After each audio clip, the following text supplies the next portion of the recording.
Hello and welcome to episode 9 of the Colin's Punk Rock World podcast. I know how we've got to 9 episodes and no one's told us to bugger off yet, but here we are. Thanks for listening. Today I am joined by Dan number 2 and we've got our special guest Makky Hall. Hi. What does Makky do? I write stuff for magazines, both online and in print, mostly for rockfreaks.net, though I do a couple of issues a year with Down for Life, and I'm about to do the second issue for Fistful Metal.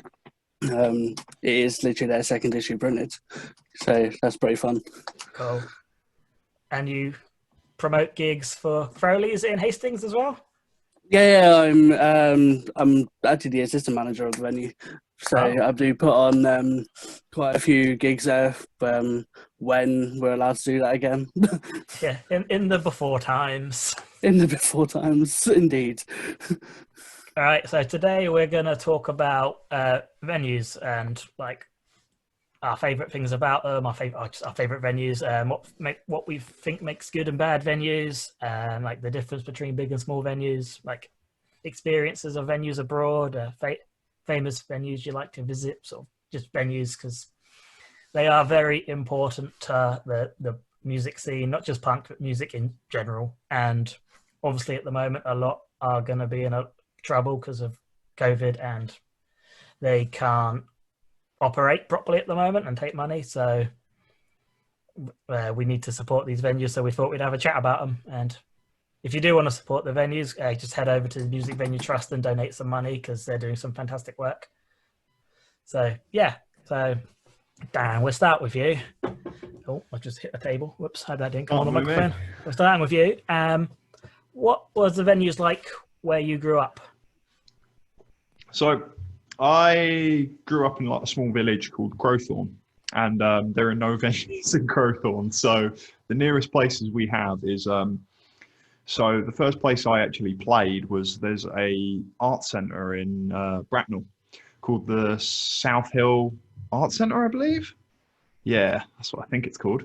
And they had like a small bar that was sort of underground in a cellar called Cellar Bar, and it's like a really, really tiny room. Like you jump and you'd hit your head.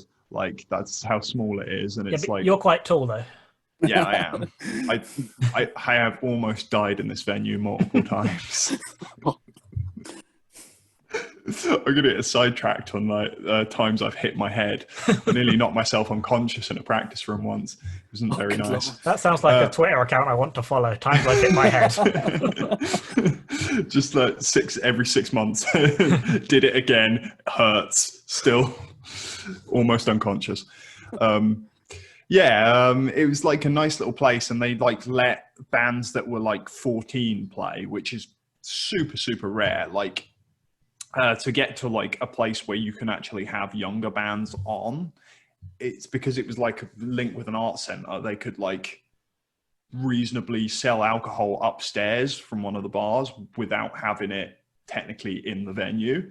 So then you can have younger bands play, which is really interesting. Like you get some really awful young bands go through, but it would be their first or like second gig, and like they'd be playing to like actual audiences. So like my first experience of going to a venue was there and seeing bands there and playing there, and it was like absolutely wonderful. Like just it was the first time I'd actually seen another punk band as well, like because we were playing like school halls and things like that, and the sound would be awful, and it would be parents who go, oh, I remember punk rock, I remember like the Sex Pistols and stuff, and you're like, it's not the sort of thing we're playing, but I appreciate.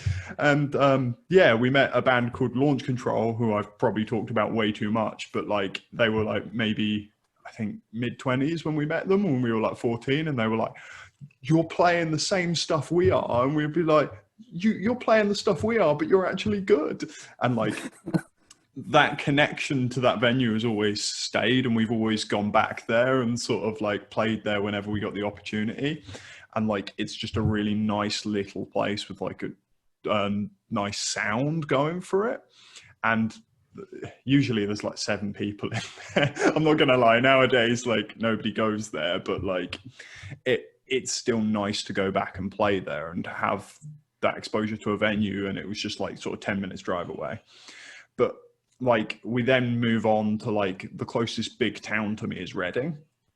And the first venue we got to play and see there was Face Bar, which is still like really close to my heart, mainly because like the first gigs we had, the first one was snowed off because it was like that January where it randomly snowed. And then the second time somebody was stabbed outside the venue, maybe Jesus. a couple of weeks before. So our parents were all like, should you really be playing this place when you're 16 and people get stabbed outside? And we're like, but they wasn't stabbed in the venue, they were stabbed outside. So it's fine. It's better. Really the venue is like in a really dodgy place, like down an alley and sort of like on its own, like separate from everything else. But it's like consists of 2 rooms, one bigger one smaller one.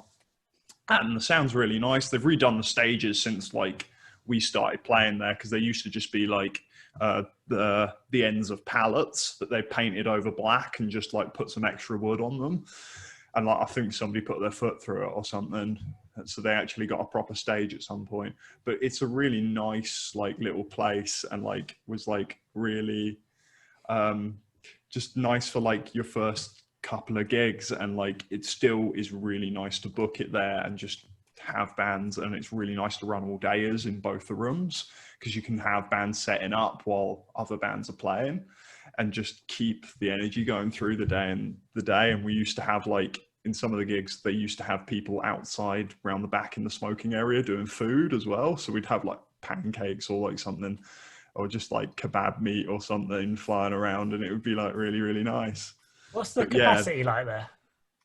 So the big room I think is at 400 and the small room is at 200. Oh, reasonable then.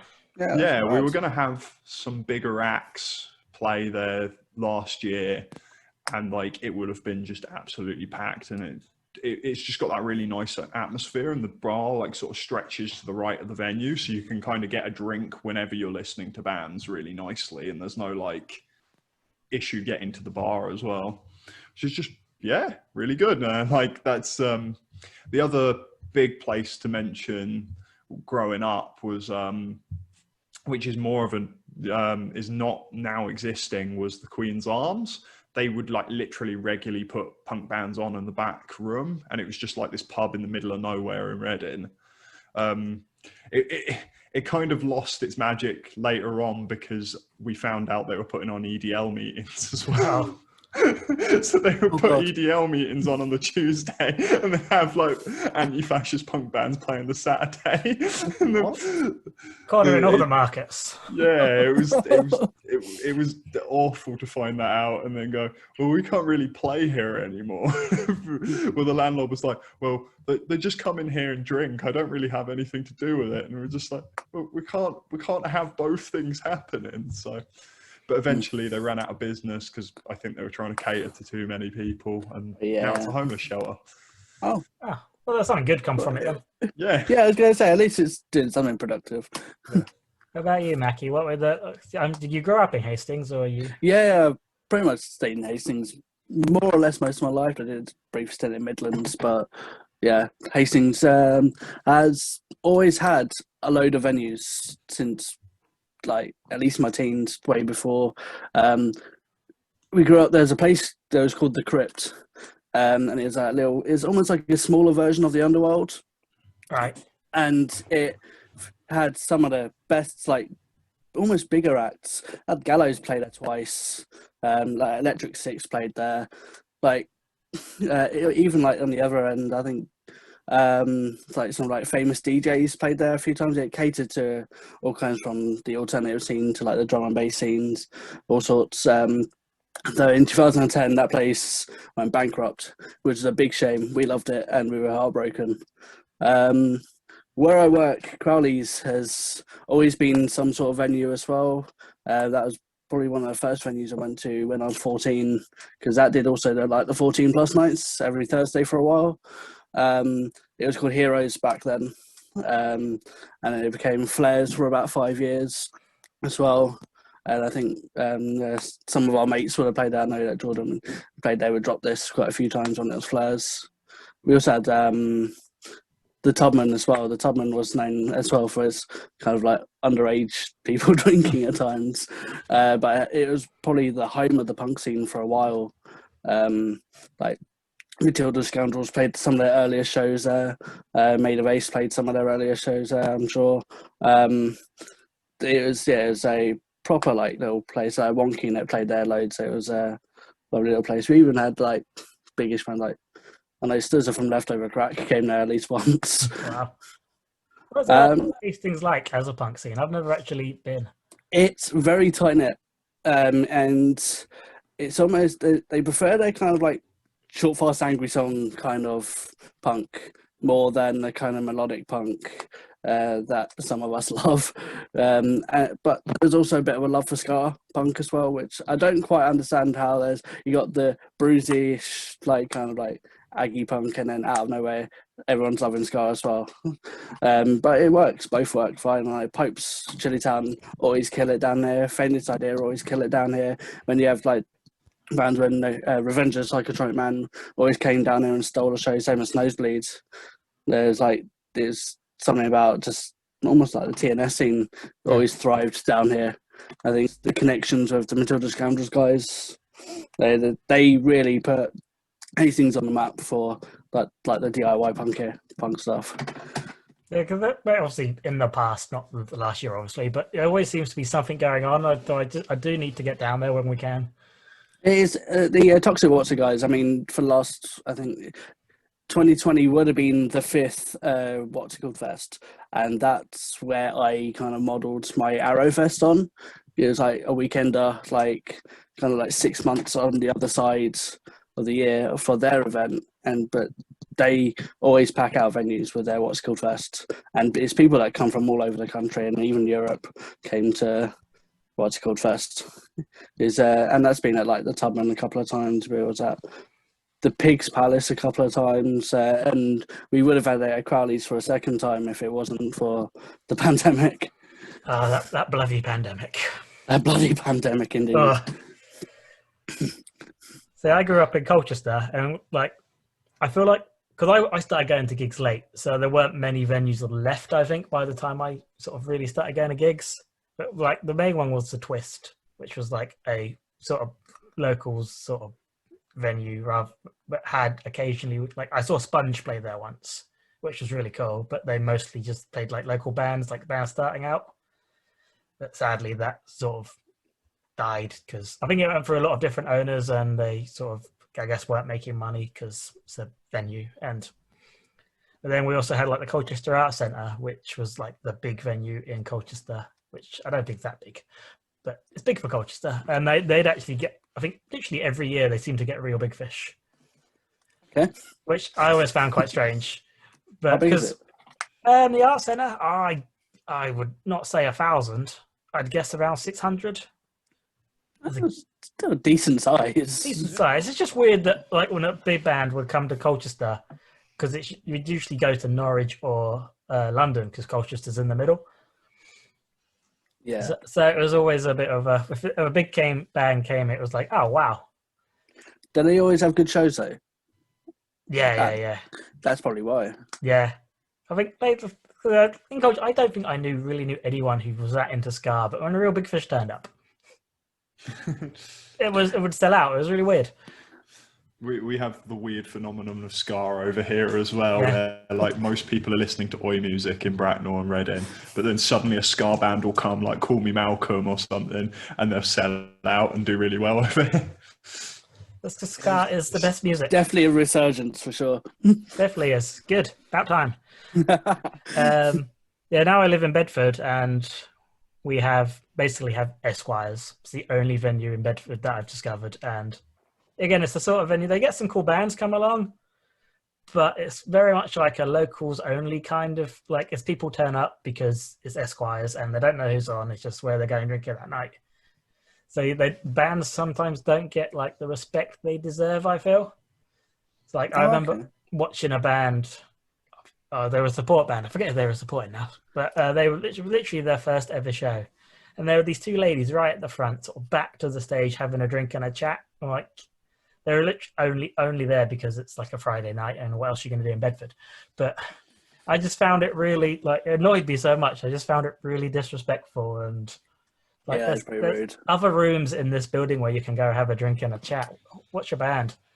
Mm. But it's what it is. We also, I guess, Milton Keynes as well is down the road, and they've got the Crawford Arms there, which is a much better like venue for like punk music, I find, or just alternative music. That seems to get quite a few bands as well, which is quite nice to see. Milton Keynes seems to like spawn quite a lot of decent bands over like the last 10, 15 years or so. Yeah, they capped down obviously are the main one, Yeah, and Anti-Vigilante. Yeah, and it was like I loved 6.5 back in the day. yeah. I know Emma, like my girlfriend, that CPRW person. She went to school with them or knew someone. But one of her friends she went to school with was a relative or something like that. But Fun fact of how I actually met Emma was on Twitter.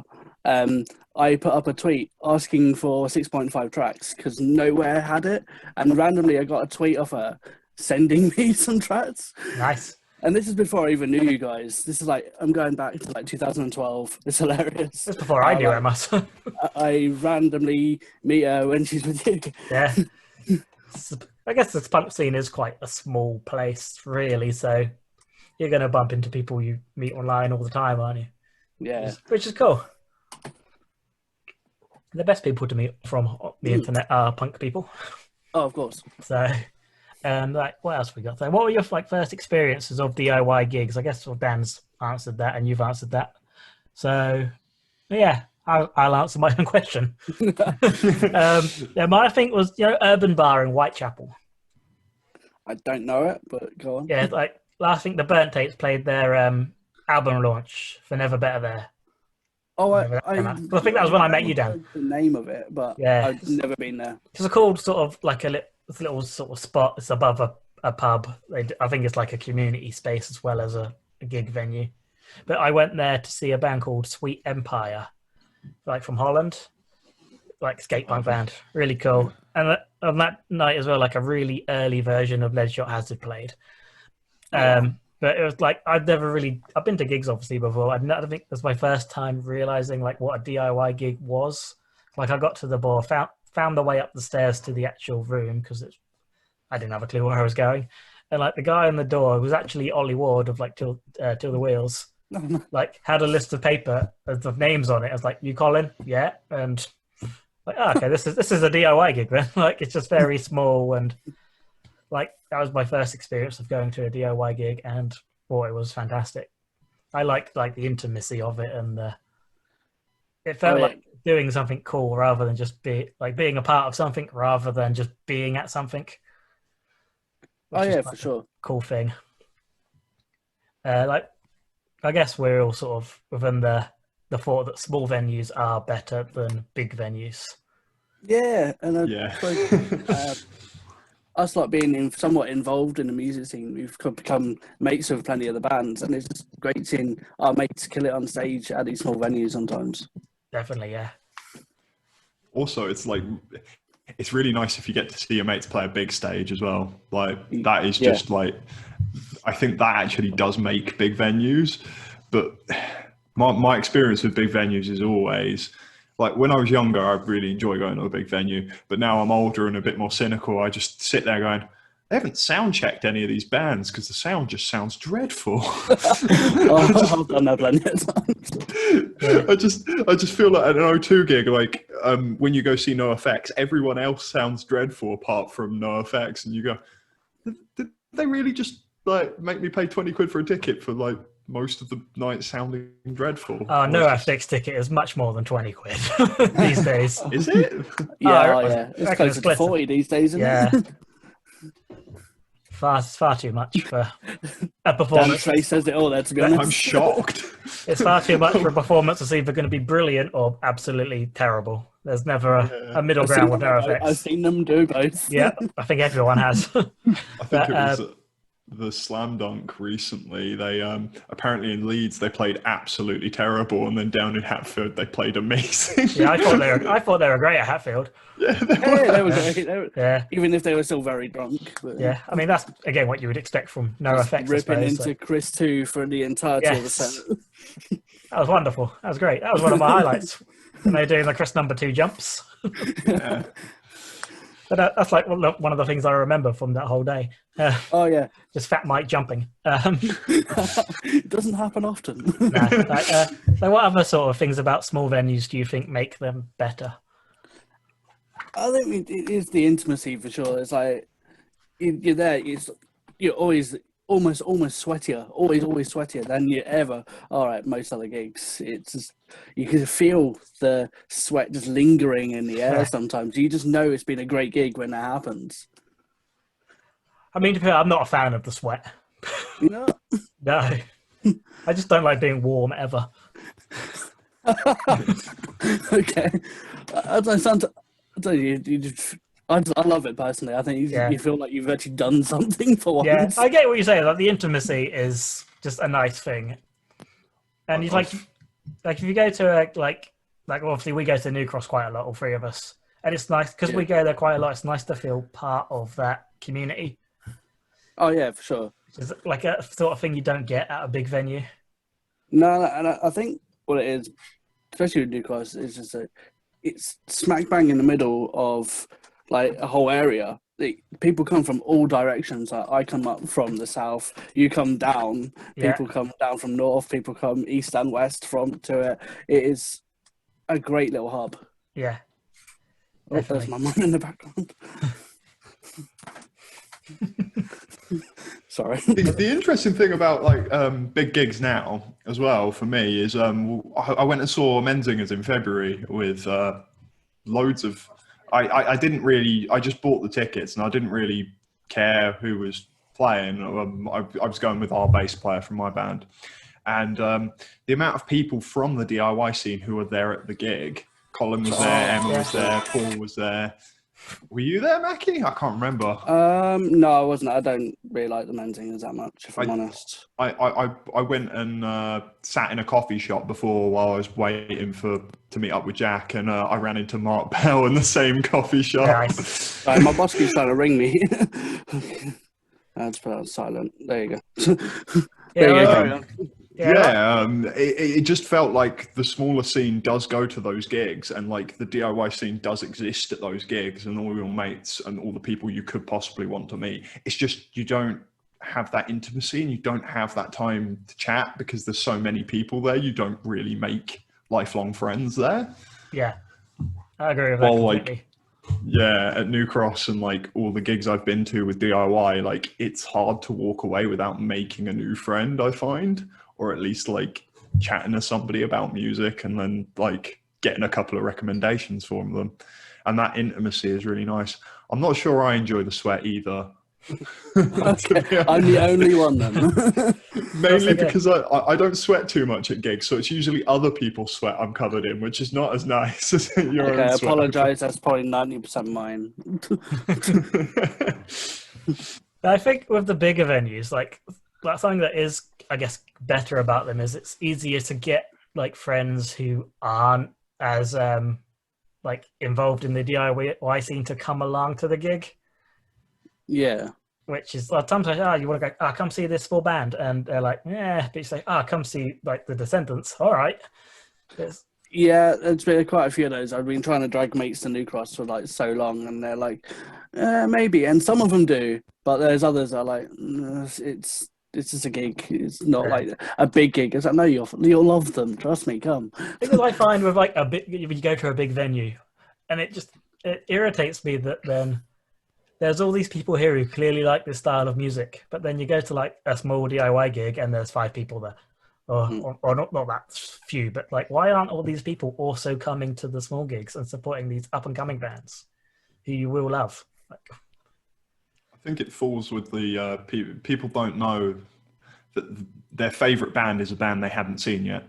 Yeah, I think it stands to reason. There are bands that I have literally fallen in love with, but like you go to so many gigs to get those moments. Like I'd say it's like a 1 in 10 chance for me to see a band that I like at a DIY gig. Sometimes, like if you're going to like a fresh gig that you don't know any of the bands at, like it will probably be like a 1 in 10, maybe 2 in 10 that you find a band that you like and really fall in love with. But like, if I weren't going to DIY gigs, I would never seen like Just Say Nay, who I absolutely love. Oh yeah, for sure. Like, it's that experience, and then knowing which gigs to then go to is then a part of the learning experience. Like, I know that if I go to like things that say Paul has put on for B Sharp at New Cross, like, it's going to be a good show, and there'll be bands that I haven't seen before that I will fall in love with. Like, that is the difficulty, I think, for new people. Like, if they go to a bigger gig, they know, oh, I like this headline band, there might be some other bands I like. It's finding that, like, I was chatting to a friend about it, and like, because she was wanting to go to loads of gigs like post lockdown, and I said like, oh, this person is running gigs, like was running gigs like after the first lockdown, and she was like, I didn't even know people were running gigs. And I was like, well, they are, you just got to know the right people.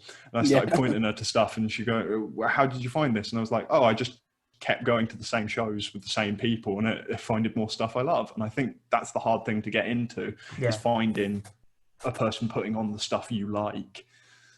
Yeah, that's a really, really good point. Well done. Thanks, Colin. Well done. Not fired today.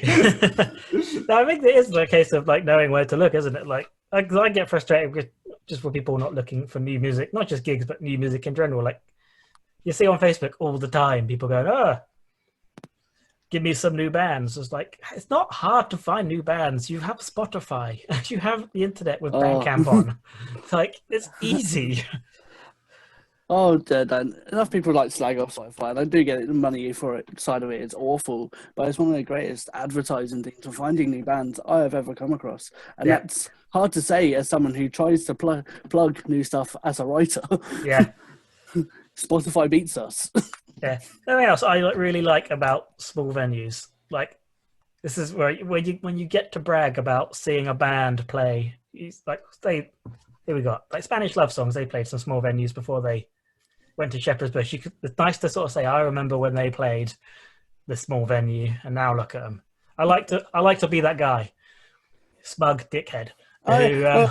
Slaves is one. Slaves played Hastings a good few times before they started like packing out bigger places. Yeah, I'm looking forward to be able to say Aerial Salad. I remember when they were. Oh yeah, of course. They're gonna get huge. Yeah, I want to be able to say, I was one of the guys that put them on. And I think I gave them their first Hastings show. Yeah, that's cool.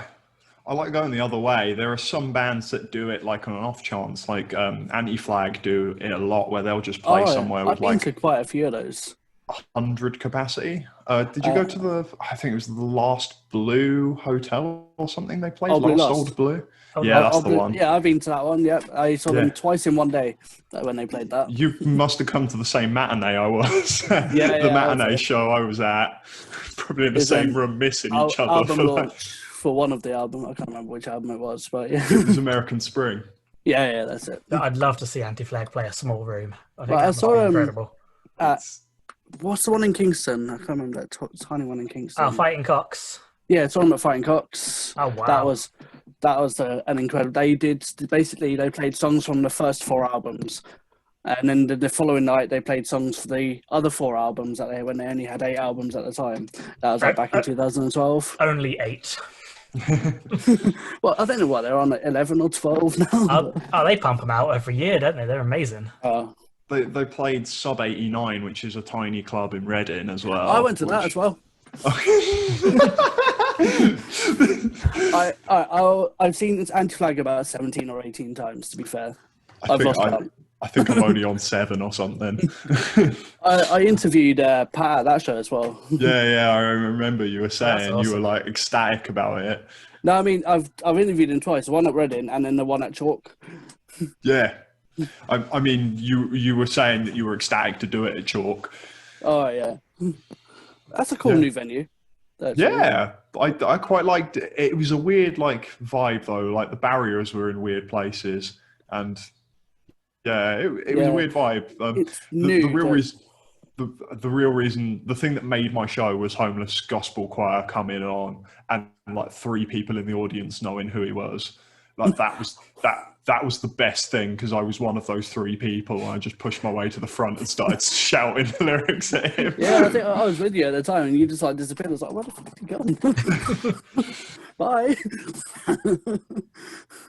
Oh no, that used to be a place called the Horno, the Chalk, and it basically got turned into a slightly bigger venue than a semi-intimate venue.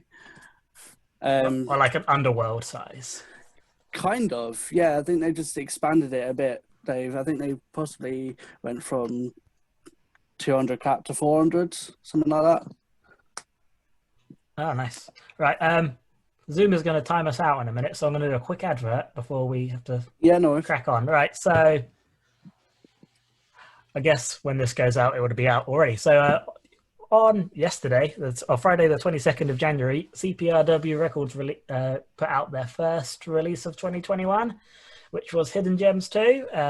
It's on our Bandcamp page. It's running, or raising money even for a charity called Lifeline for Kids, which is a charity that raises money to buy specialist equipment like wheelchairs and stair lifts for children who come from sort of poor and impoverished backgrounds. So really cool charity. They're all volunteer, no government money. So we're really pleased to be able to support them. And yep, so that came out yesterday, or on the Friday, the 22nd of January. Okay, we'll be back in a second. Hello and welcome back to this episode 9 of the Colin Sprint Rock World podcast. We're here with Dan and Makky, and we're now talking about venues, and now we're going to get a bit negative, I suppose, and talk about things we don't like at music venues. What you got? I do have like a real pet peeve, like security that is really overzealous. Yeah, that was top of my list. Same way. Yeah, I've had that. Yeah, I've definitely had that before. One of the O2 venues for sure at a hardcore show, because they'd never seen a hardcore show before, and they didn't understand the whole spinny kicks and arm flailing, and they thought people were actually fighting. Yeah, like the difference between like people moshing around and having a good time and people being arseholes like is a really thin line, and if you get good security guards, they will sort it out when it comes too far. But like I've been places where the security makes me feel uncomfortable. Like recently, it's more of a COVID thing, but the Amersham Arms, I think it was Ollie's gig. The security were like on top of people trying to get them to sit down, even when they've just like they stood up to take their coat off, and the security would appear and shout at you to sit down. It just made me feel so uncomfortable. Like, I think post-COVID, though, even as a barman, I've felt you have to really keep an eye on things like that, because the rules are so strict. So I do kind of feel on the security guards post-COVID. Like I kind of understood that one, like to a degree. That's why I sort of prefaced it as COVID. Like, but like I've been to other venues where it's both ways. So I've had security where we pointed somebody out who's like evidently being an arse and like not being nice to people and like hitting people who don't want to be like pushed around and things like that. And security have done like literally nothing. And then we've also had it that like people are just having fun. The security come in and break up a mosh pit, and I'm like, "What are you doing?" Yeah, I think with security, you need like you want to know they're there to keep people safe. I think they need to be like seen, but not heard, but be heard when they're actually needed. And then I guess, like you say, it's a really thin line, because like I've been to so many gigs where I was like, "Oh, security were here," and you wouldn't have even known, because they're just staying out the way. No troubles happen. It's the ones who wanna. I guess this is just a thing for just bars and clubs in general, isn't it? It's like you get the security guards who do wanna sort of throw their weight around and have a bit of a scuffle. They're looking for it, which is of course, terrible. But yeah, so it's nice. I think it's good to have security guards who are nice and get it, rather than the ones, like you say, who are, I guess, not taking it too seriously, but I guess they're just using their authority, I guess, or just not getting it.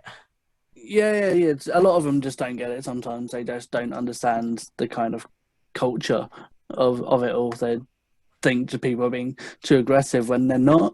Yeah, you'd think with something like that, like if you're like a venue security guard, you get training that would like A lot specialize of in venues. bigger venues tend to just hire outsourced security for all types of events. So a lot of them probably don't even have probably their first gig Yeah, of maybe. that kind of thing. I always find it Yeah. hilarious that like when you go to like an O2 venue, when you've obviously like got the photo pit, and you got all security guards stood there like facing the crowd, I'd be so tempted just to sort of turn around and be like, "Oh, what's going on here?" I like it's Yeah. just my curiosity, but it's a weird like. I guess it's. I mean, it's one of those jobs that I guess is quite thankless as well. Like, Oh yeah, of course.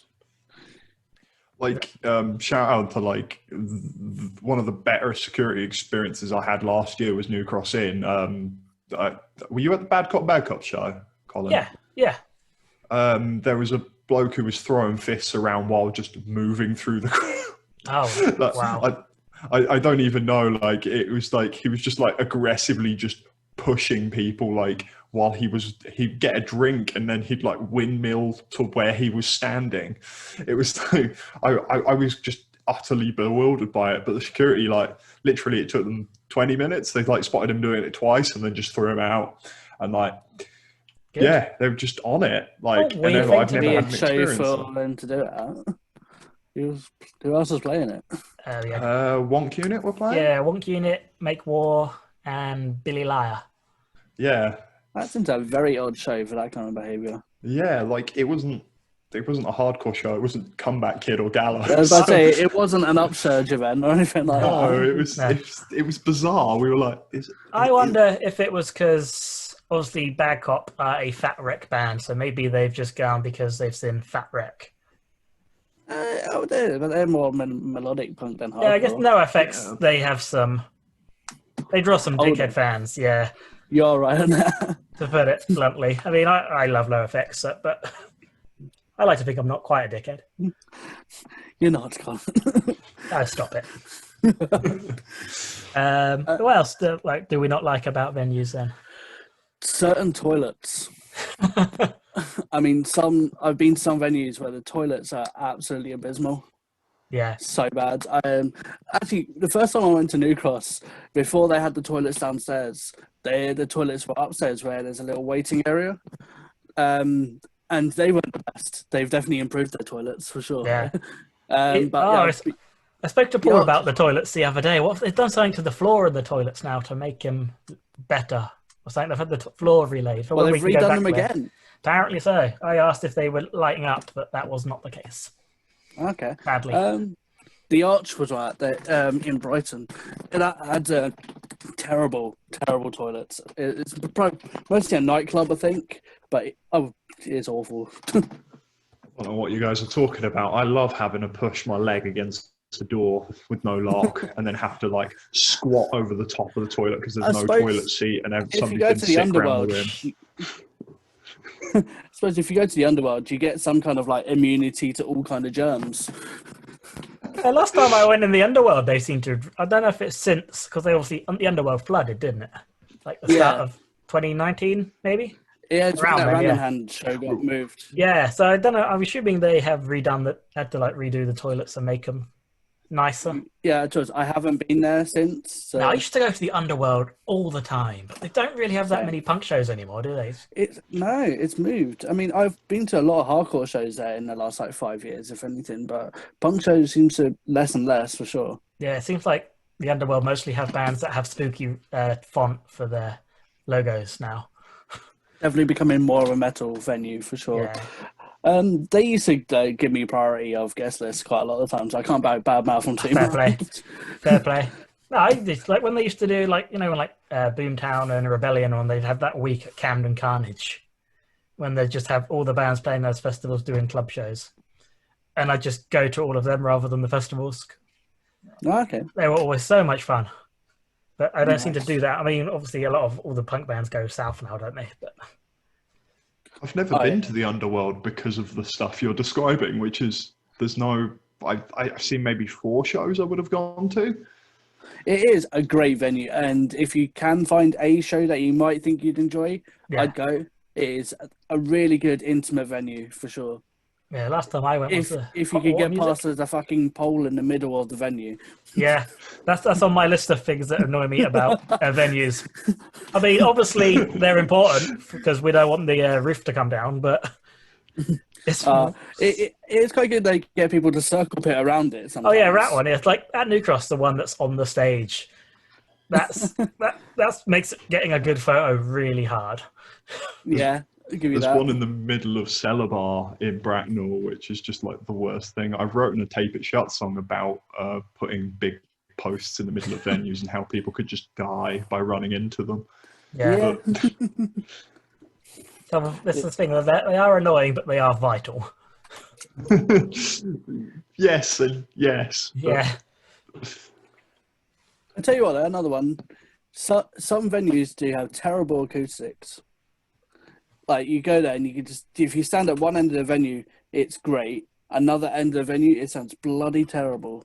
They just need to adjust their acoustics somehow to make it great in every part of the venue. Yeah. Trying to think of a venue I've been to. I'll say recently, nothing's been recently, but where the like sound is always the Dome in Tufnell Park. I always found the sound there to be pretty poor because it's essentially like a big like community hall. It's like Dome? quite no, it's square, so no. Oh, okay. But I always found it like it's got a really high ceiling from what I remember, and I always found the sound there to be a bit off. I don't know if you stand. And it's square. What? I've never been, so I can't comment. I didn't name it, but does it have a dome on top? Maybe I'm sure. No, I always find the sound there to be quite poor, which is a shame because it's a nice big space venue. It seems like a good place for DIY stuff as well for the bigger bands, but the sound always lets it down when I've been there. Has there been a Wonkfest there? Yeah, Wonkfest. I think it's there every year now. Because it's attached to the Boston Arms Music Room. Oh, okay, yeah, that's it. So I think Wonkfest do use that. It's really an event I've never been to. I should sometime. I feel like I should go to a Wonkfest. All the cool people do go. It does seem like a big sort of family day out, doesn't it? It does, and I kind of miss out just purely on the social event, if anything. Yeah, I think that's like the reason. Like they obviously do it together. Fest was a lot of the fun in that was seeing everyone you know, and like MPF. I still thank you for that so much. I mean, that's the last great event I went to before. I would thank Paul and Sarah more because they did more of the work, but you were involved. I was stage manager for when I wanted to go down the front and watch the bands. we got to hang out with you all day, Colin. It was great. Yeah. Host with the most.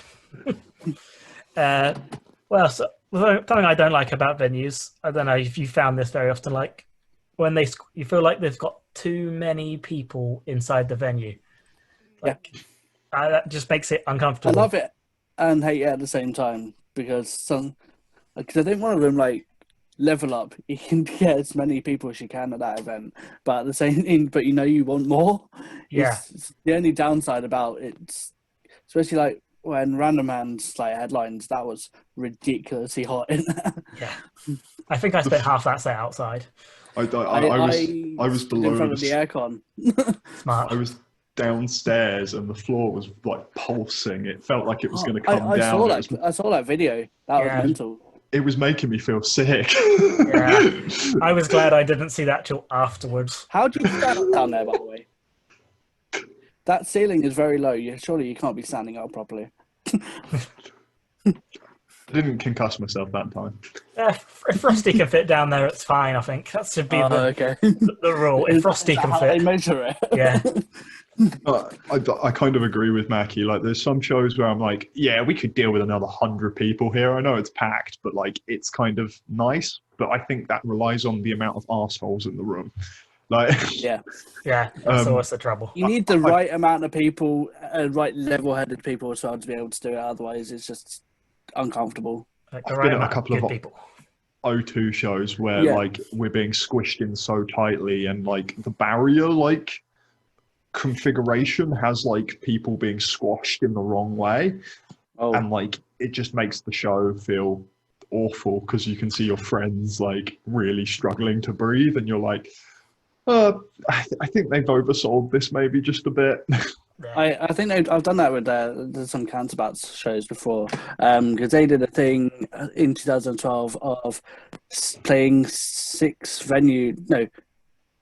venues in one day, but it was in the shape of a pentagram. But they played the first one twice to like complete the pentagram. So I think it started like Old Blue last, and it went to like Notting Hill, then Brixton, then Camden, and something else. But it was in the shape of a pentagram, like the way it all went out around London.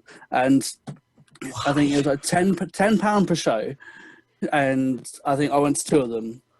But yeah, they were rammed, like a couple of them, and it's just like, how many people did they want to get to this? Yeah, and there's a point where it feels unsafe, isn't it? Which is never a good. Like, you don't want to feel like you're gonna get hurt. Or I know I went to Less Than Jake played MK11 in Milton Keynes, which is quite a small sort of bar type, more of a sports bar / venue. And obviously that was a big deal for them to get Less Than Jake in their venue, because I think it's maybe 300 people capacity. It's quite small. And I they think definitely Okay. oversold that, and it was like Less Than Jake are one of my favorite bands. I barely remember a thing from that gig, because I mostly remember having to sort of push people away because it was just falling on top of each other. And so I think, obviously they wanted the payday, they wanted to sell as many tickets as possible, which fair enough. They're a company, they need to make money. But I think you've got to think about people's comfort and safety and their enjoyment of the show. If I come away thinking, do I really want to go to somewhere that isn't looking after me? yeah. Yeah. But they did play My Very Own Flag at that show, and that's like the one thing I remember. No, of course not. Did either of you go to that Goldfinger show at New Cross? Oh yeah. How was that? No. I don't think it was that bad for like being oversold, because they obviously when New Cross is set out, they get rid of like the merch tables on the side, don't they, to give it a bit more space. And that actually does create quite a lot more space, more than you'd think it would. So, Oh yeah, of course. no, I don't remember that being stupid. Like, it was full, but it wasn't uncomfortable. From what I remember. But you could just before it, you could just imagine it just absolute rammed carnage. Yeah, I think that's partly obviously. Oh, we're going to big up Paul so much again. I hate doing it because we'll say I didn't mention him. we'll mention something afterwards, but I think because Paul's the sort of promoter who does try and look after the people who goes to his gigs, which is what you want. It's like I've said it to him before. It's like he doesn't see it as they're his punters; they see it as they're his mates, which I think is a very good attitude for a promoter to have. It's kind of impossible to avoid talking about him when we've all met at Paul shows, pretty much. Yeah, pretty much. Yeah. We'll think of something mean to say about him before the end, just to level it out. Mike's the better looking brother. There we go. There you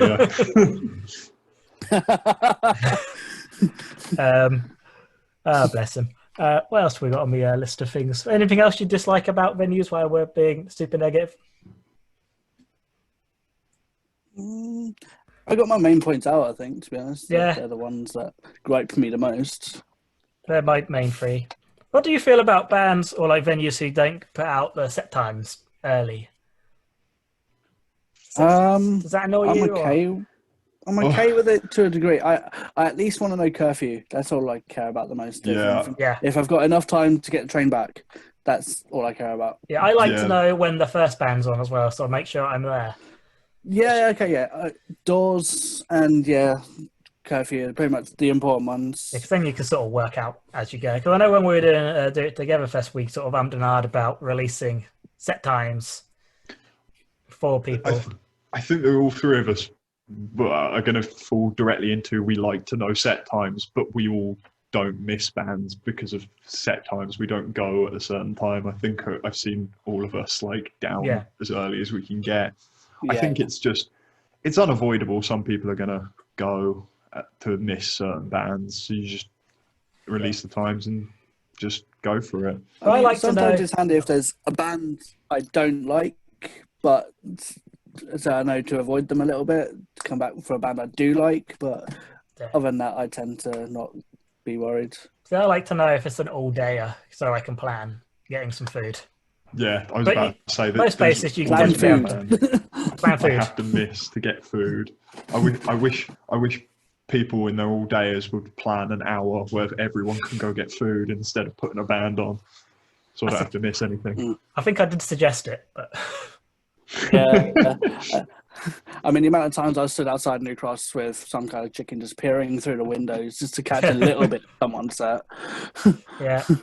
Like for the Dit Fest, because I figured I can't go have a food break. I'm supposed to be helping with this. So I literally during a band break, I popped into the little shop next door and bought like a banana and a Milky Way or something.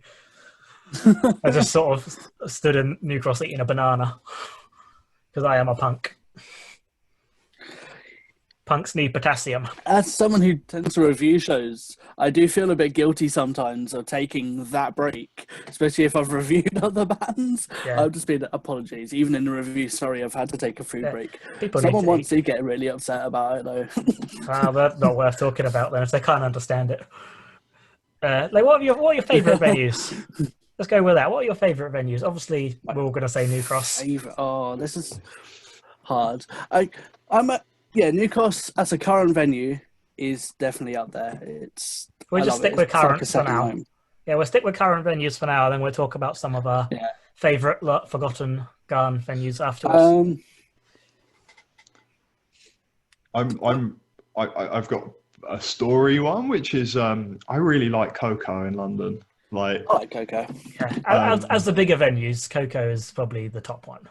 yeah, like I went and saw Minor Self-Indulgence there, play with the Red Paintings and Dead Betas. I've only gone to Coco once, but walking down, like, if you've never been to Coco, like, you walk up like some stairs and there's like cloakrooms and toilets either side, and then there's a huge corridor, like you're like descending into a circus, and like the Dead Betas play like this weird trippy sort of punk rock with like electronic, and it just feels like you're being drawn into something. And then you come out on a balcony and get to look down on the band, which is just a fantastic way to walk into a venue. Like, and the sound in there is perfect, and it's just like you feel like you've got enough room. You can stand at the balcony if you want to, or you can stand down in the pit if you want to. It just felt really nice. I don't want to go again in case it's rubbish though. No. Coco stays like that. Coco has that feel. I do love that venue a lot. Is it okay? Because they had a big fire there, didn't they? Was it last year? I haven't been since to know, but I assume it's all right from what I know, like when we were in London in January, we walked past. I think we're probably going all ages or something like that, and we saw like that all the scaffolding and stuff outside. But obviously, this year or the last year, they haven't been able to put on shows anyway. So hopefully, it'll be all right once gigs are allowed to be a thing again. You'd hope so. I have to Google that. I'm intrigued now. I hadn't really thought about it. What other favourite venues do you want to shout out while we're here? I like one. There's one up in Leeds called Wolf Chambers, which is where Pie Race is held. Okay. And it's a really small, intimate venue. And it looks like it used to be an old butchery back in the time. And they've clearly just cleared it out. It's proper gritty still, but it's just really cool, like small, like DIY space for sure. And there's like a beam just above where the crowd is, and every time there's a punk show, pretty much every set there's someone hanging off it. It's just for a laugh, and it's like constant pictures from Pie Race of just people dangling off it or doing something off it. It's hilarious. I would recommend it if there is other Pie Races or I can't remember what the sister one is called now, but the girls up in Leeds run it. Something similar to Pie. That's a great place where they hold it for sure. I would recommend it. Cool. I really like Conroy's Basement in Dundee. Have you ever been up? From the guys that make that a take. I've not actually been to any gigs in Scotland. I recommend Conroy's in Dundee for the guys. I want somebody to take me with them next time they go up there, because I really want to go and see a gig. Yeah, Put it's on by such a Make or Take. cool venue. Like it's just okay. It's like a basement venue, and it just feels like a proper punk place. I guess obviously the guys who run it are very much in love with this whole scene and do amazing work. And like we've only been once for Book Your Own Fest in 2019, 13, I think that was 20. Just I fell in love with the place. So I thought, what an incredible space. The people there were all super friendly as well, which makes a venue is obviously just bricks and mortar or whatever. And but the what makes a venue is the people. Oh yeah, for sure. Yeah. So like, and that Conroy's is just a wonderful sort of community space. Which so if you can go up there when we're allowed, I recommend it because Conroy's woo. I have a real soft spot for the edge of the wedge in Portsmouth. Like the room is tiny, and like the bands are basically put on in the corner because it's basically I'd say it's the like room that you go through when you're going to see a band in the reg rooms. So a lot of people don't know it's like another venue, but it's like this tiny room, and it's always really lovely, and everyone in there's just been like super nice, and like it just sounds really great in there, and I really like going to gigs there. Not sure I've ever been to Portsmouth. I think I've heard of Edge of the Wedge. Yeah. Wedge rooms. I've heard of wedge rooms before. It's the room that you walk through to go to the wedge rooms. All right. Okay. Like sometimes when they have bands playing in the edge of the wedge, they open the wedge rooms so they can put the merch tables in the wedge room. Oh, okay. There's a really nice place that I like. There's a Green Door store in Brighton. What's good about that? Oh, I'll carry on, mate. Oh, wait. I thought I'd let you talk because you were. Oh, okay, sorry. Okay, yeah, Green Door store in Brighton. It's just like almost like underneath the train station. It's got to go down the hill a little bit around the corner, and it looks like it's been made out of like an old mechanics or something. It's literally like proper like stone walls, stone like brick walls and stuff like that. It's a little bar just in the corner of it. It's probably only about 100 cap at best, but it's had like pretty decent bands like Feed the Rhino play there, like and absolutely smash it in there. It's a great like little venue, mostly for hardcore shows, metal maybe. Nice. We'll stick with Brighton then. Have you been to the Hope and Ruin in Brighton? Yeah, I love Hope and That's Ruin. a really cool venue. Like we saw Spanish Love Songs, Pew, and Goodbye Blue Monday there when they did their tour, and it was such a good night. It's like such a cool venue as well. They obviously got the restaurant downstairs with a really nice vegan hot dog, which I had to eat with a knife and fork because it was a lot of sauce and it made a mess. But Yeah, they've got they're like Satan places. yeah, it's just a real. I guess I don't know. I'm assuming they have all sorts of music there, not just sort of punk, but it's just I a really think cool spot. a bunch of like album release shows there from like bin bands. Yeah, I think Brighton's got loads of cool venues. What's the festival they have in Brighton? Washed Up? That right? Have I made that up? Yeah, I think that's the Yeah, name of you it. are right. There is a DIY one of that. Yeah, Well, they have like loads of good bands from all over, don't they? All playing all the venues. Yeah, I think that's created by some guy from BIM. Okay. That's like it's like end of year project kind of thing, which is pretty amazing. Yeah, it's always like I've looked at lineups and think this looks fantastic, but I think it's always quite close to MPF, so I've never been. Yeah, MPF gets priority, I'm afraid. Yeah. I've got a real soft spot for a place we used to put shows on called After Dark.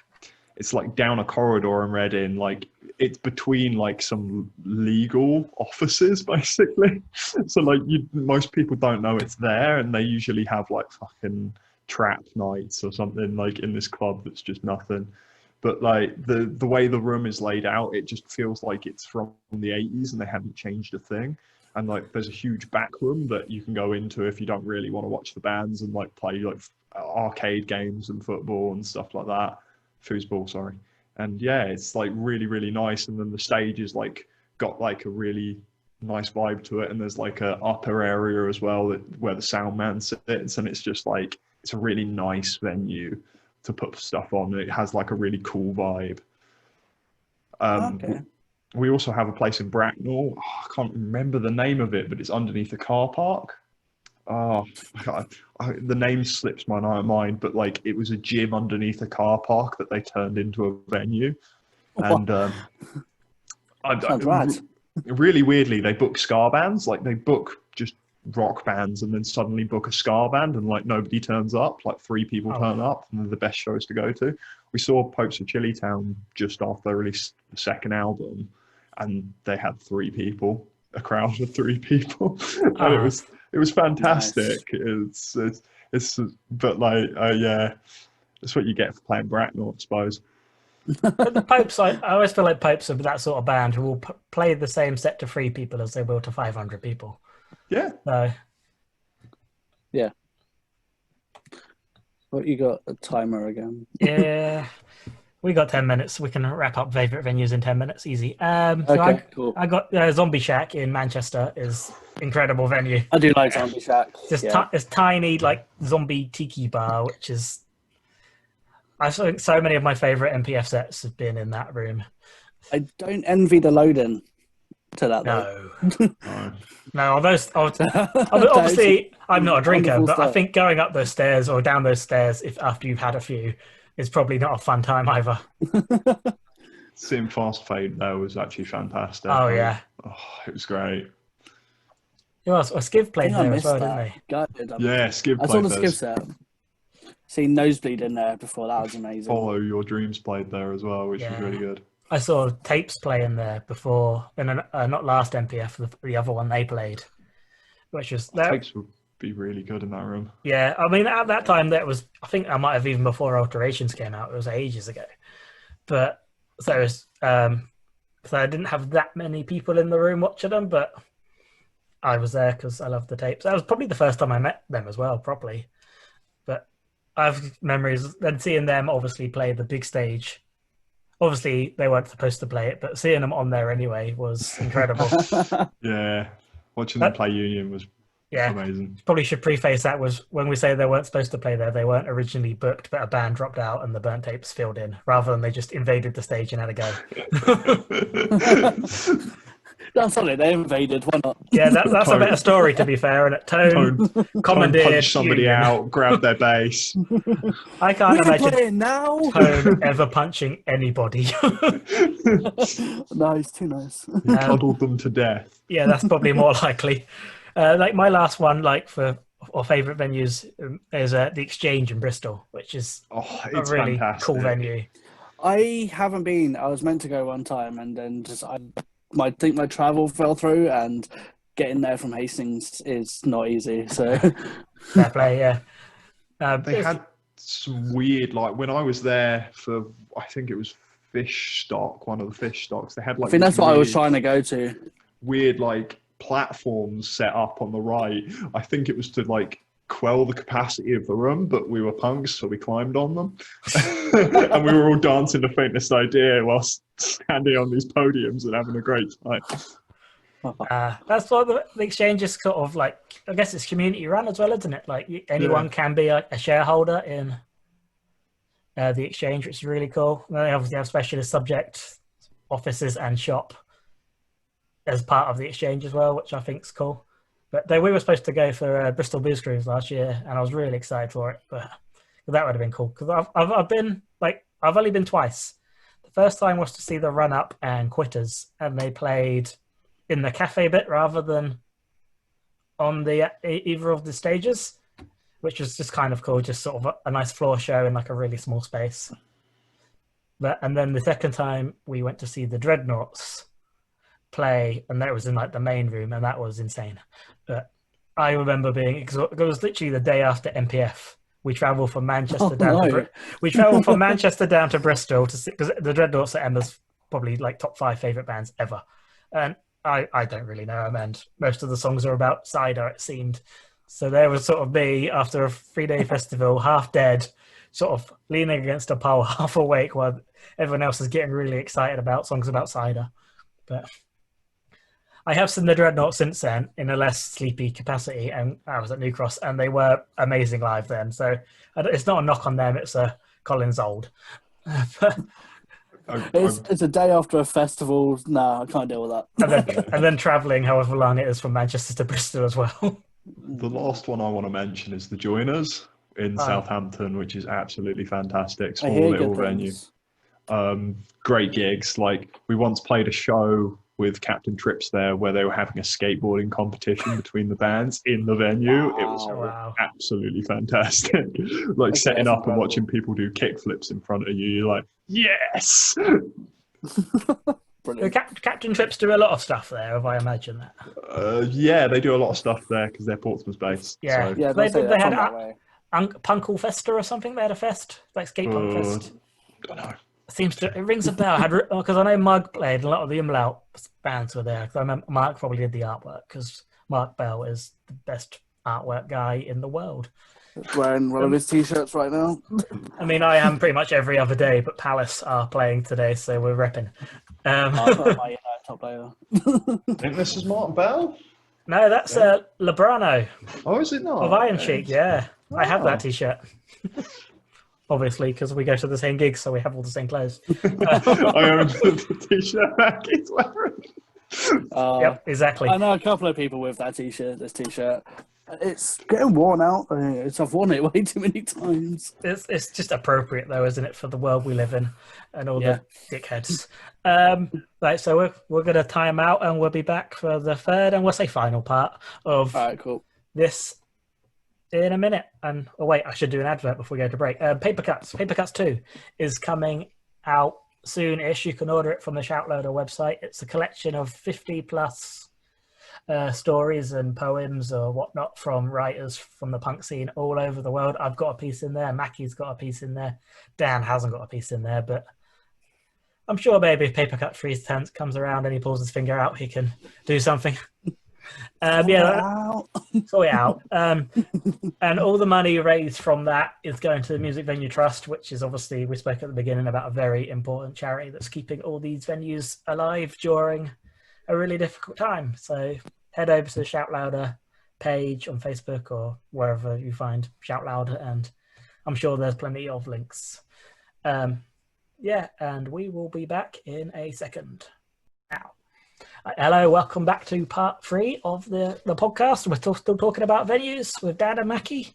But now we're going to talk about sort of some of our favourite venues that are no longer with us. Sad faces. For those on Spotify, Dan looks really sad now. He does look very sad. Do you want to go first, Dan? Get it all out. I haven't actually got too many.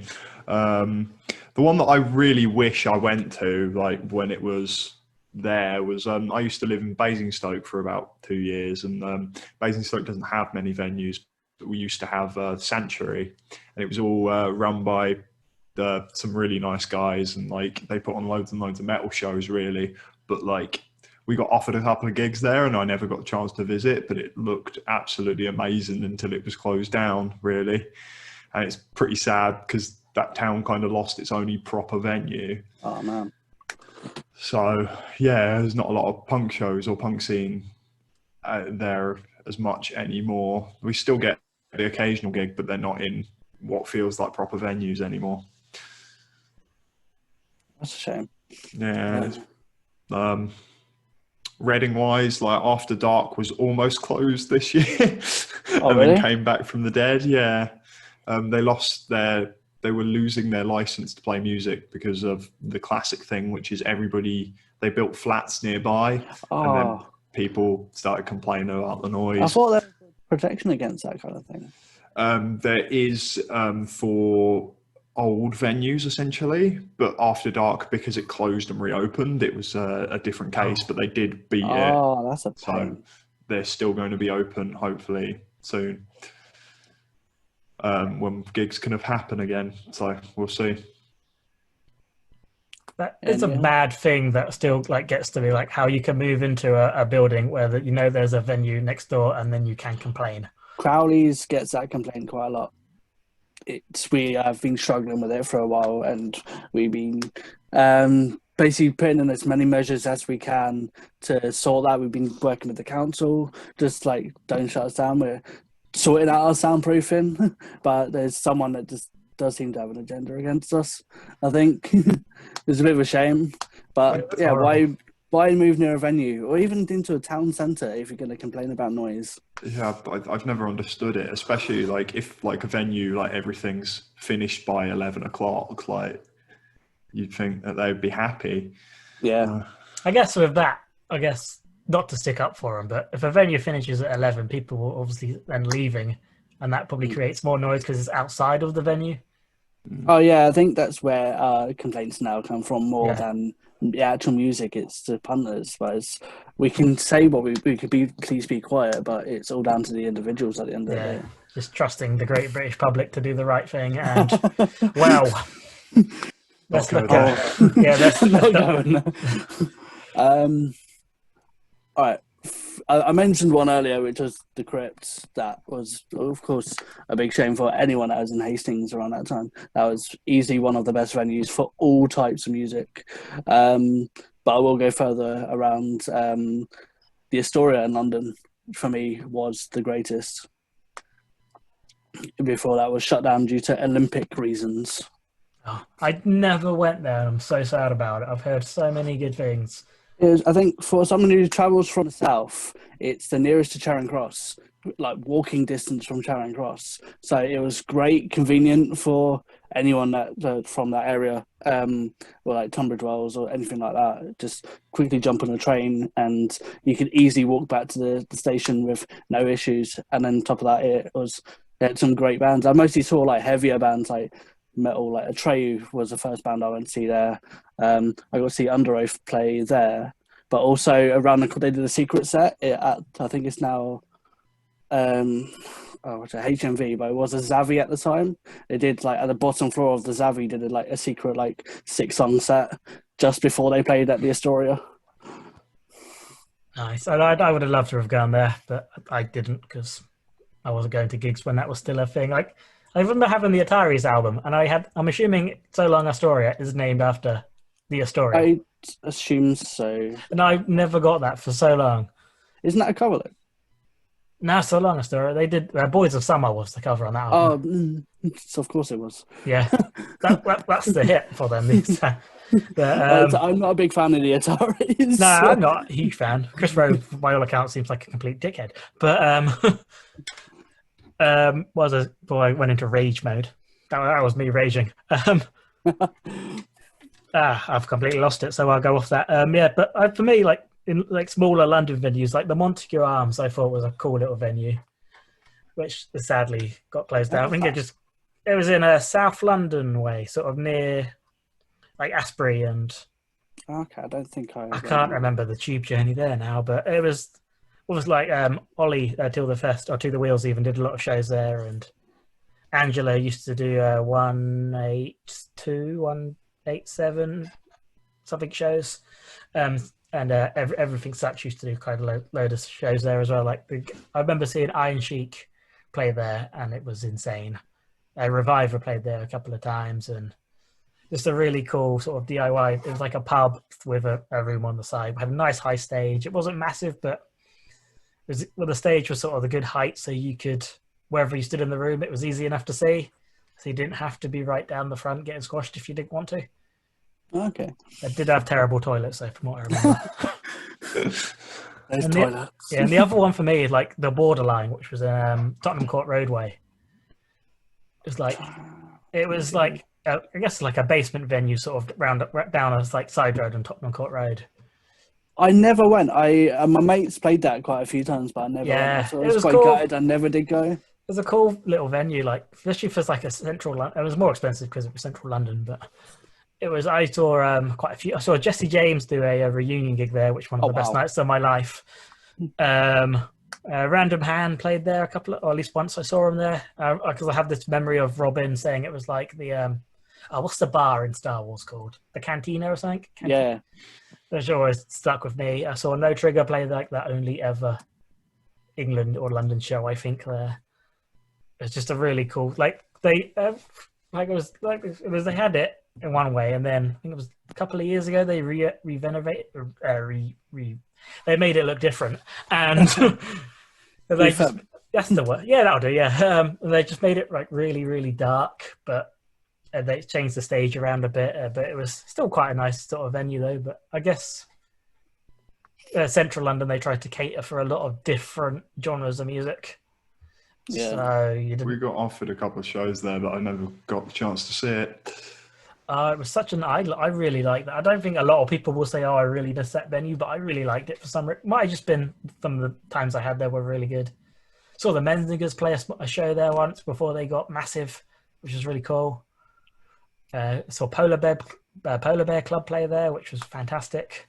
So many cool bands I've seen there. Like, Polar Bear Club obviously split up, but so many bands who went on to play much bigger stages. So I've got really good memories of that place. I didn't like it when Tottenham Court Road was closed and you had to walk from Oxford Street. That was far. But actually, walking on Oxford Street just itself is my idea of hell. I'll just continue to blame the Olympics for all of that. Eddie, other sort of... you mentioned the Coco earlier. There was a venue opposite it called the Purple Turtle. Oh, yeah. Tiny, and I'm pretty sure that's no longer there. I went like 2 or 3 years ago. But one of the coolest things I saw, there was a hardcore show. I went there, an all-dayer, and Cruel Hand headlined it. And then in the space of about 5 years later, they clearly moved up in the world and were playing the Coco next time I saw them. Oh, nice. That's really cool. Purple Turtle, I think, is a chain because it exists in Reading as a venue as well. I'm pretty sure there used to be one in Brighton maybe as well, but I could be wrong.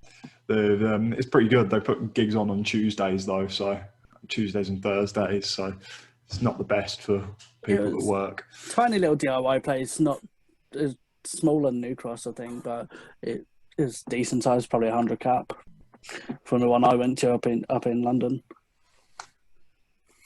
So the Barfly, I mean, that's still a venue, isn't it, the Barfly, but it's something else now. It's like the assembly rooms. Is that it? Something like that. The other one that used to also be Mean Fiddler. Yeah.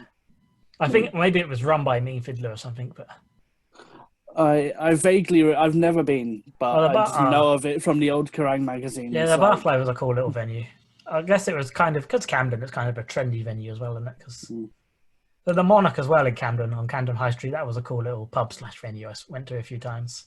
I don't think I went to that one. That was like a lot of, because obviously Extra Mile have a lot of history, I think, with the Monarch. I think Beans on Toast was the manager at one point, and Beans on Toast, the person called Jay. But calling someone Beans on Toast is weird. My mates love him. So. I think he's really good. But I haven't listened to him in years. Good. But I've bought 2 albums. Played Hastings the year before, I think. I really love how he releases an album every year on his birthday. Without fail, which I think is pretty cool, fantastic. I haven't listened to any for years, but I assume the songwriting has kept the quality. He did a song with Frank Turner this year about discos in the 70s, I think, or something. Sounds weird. But I'm not sure I can relate. The Monarch was quite a cool little venue as well, but that's sadly closed, as is the way. So let's stop. Let's do a plea to the people now.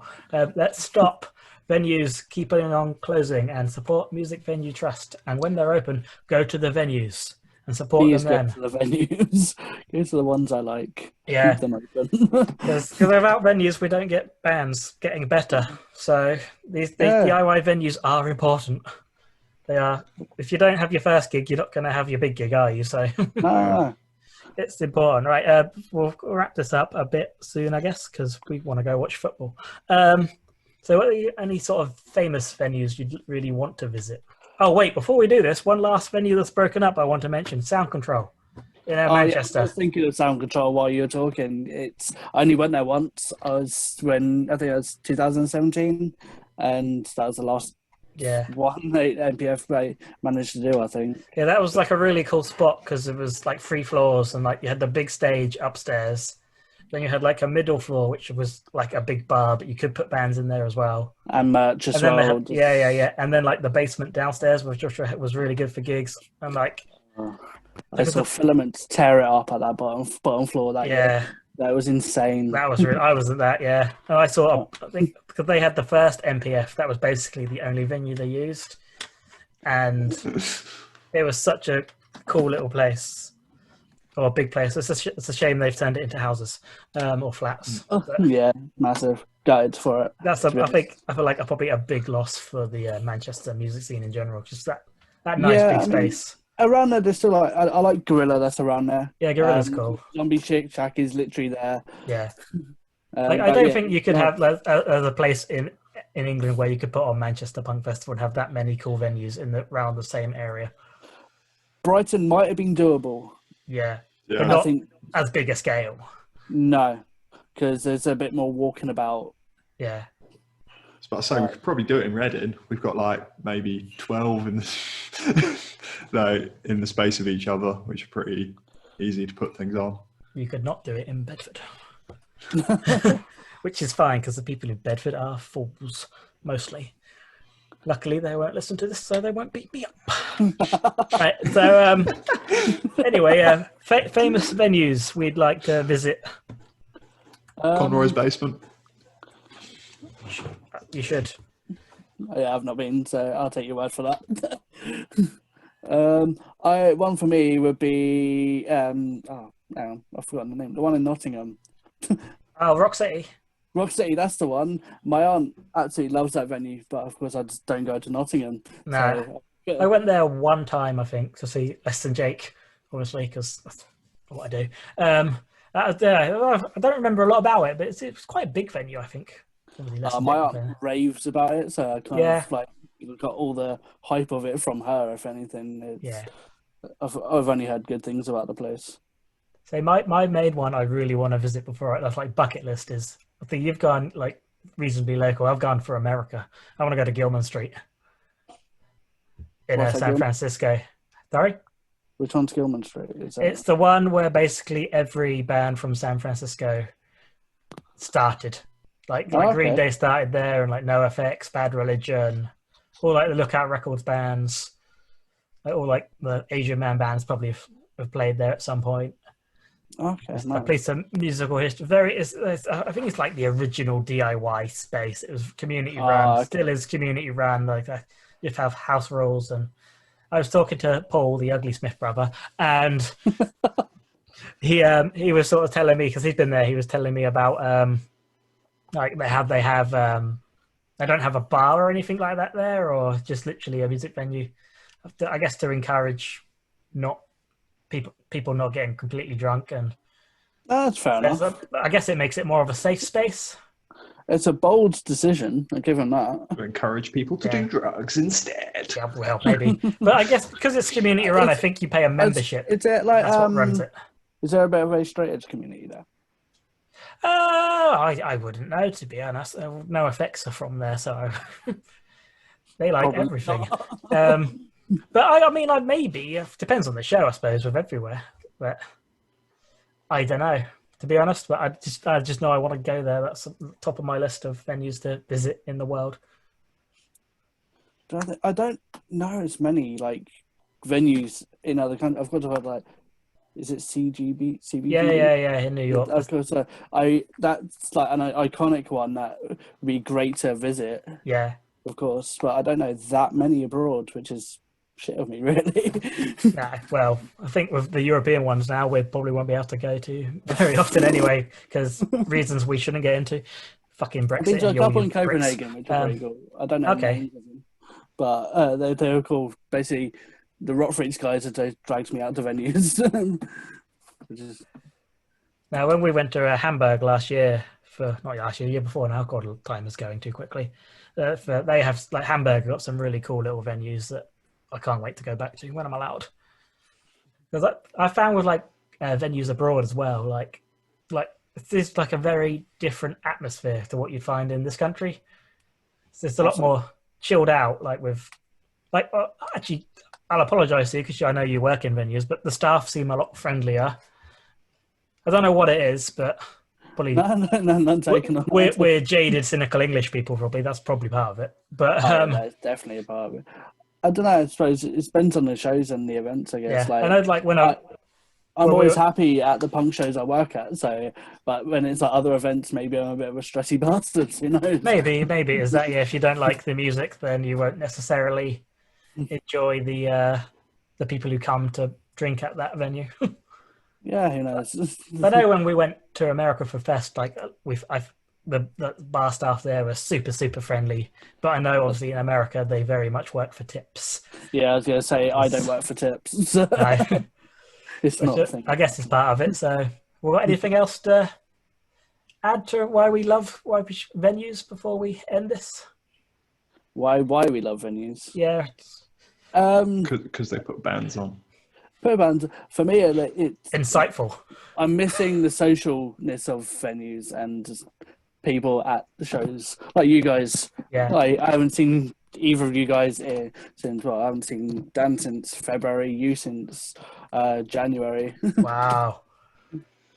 So Yeah, and we only ever saw each other at shows. Yeah, this is it. Like, I guess as you get older, your friendship group does become the people you see at shows now. Yeah, for the most part. Of course, I've got my closest mates that are local, but yeah. I miss the gig mates. Like for someone like me, because obviously I moved to Bedford 4 years ago, 3 years ago, 5 years ago, a few years ago, and that I don't think I've made a single friend in Bedford who isn't someone I work with yet. But in that time, I've made loads of friends at gigs.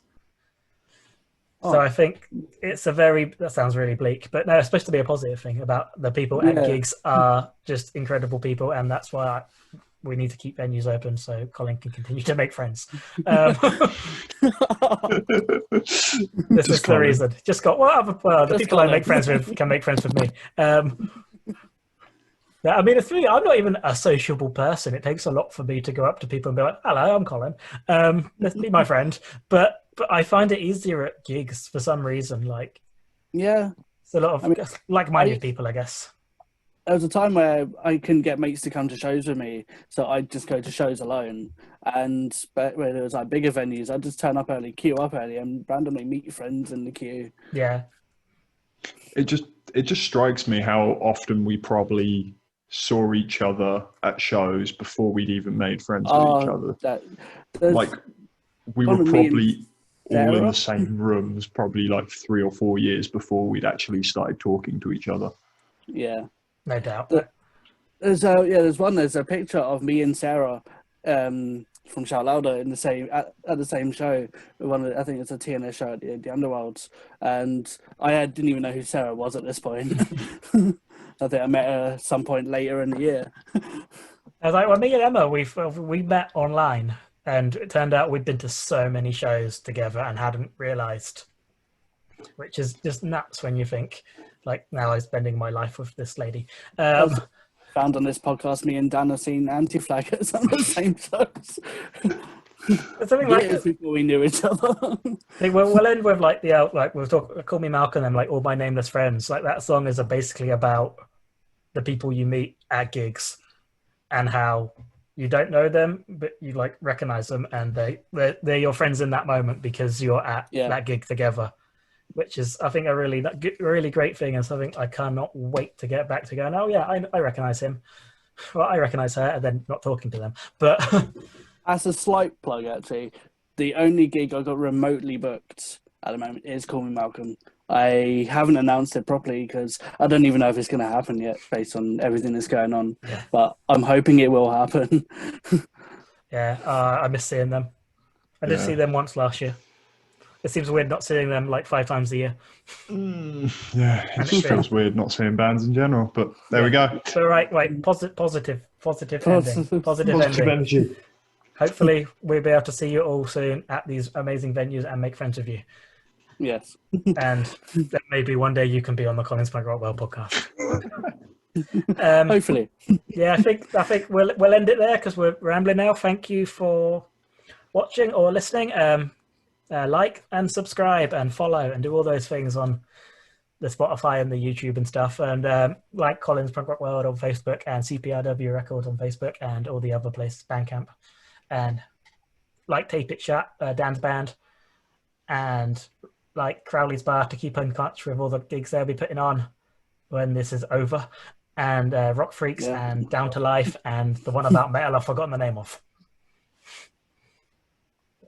Fistful of Metal. Fistful of Metal. That's by the Deck Cheese people, isn't it? Viva La Rock. Yeah, same family as Down for Life. Big Cheese, yeah, all that lot. Viva Cool. Rock. Right, excellent. Well, thanks very much for joining me today, gentlemen. And we'll Yeah, hopefully much love, guys. hopefully be able to see you soon in real life. And goodbye, everyone listening and watching. Fingers Much crossed, love. man. Fingers crossed. Right.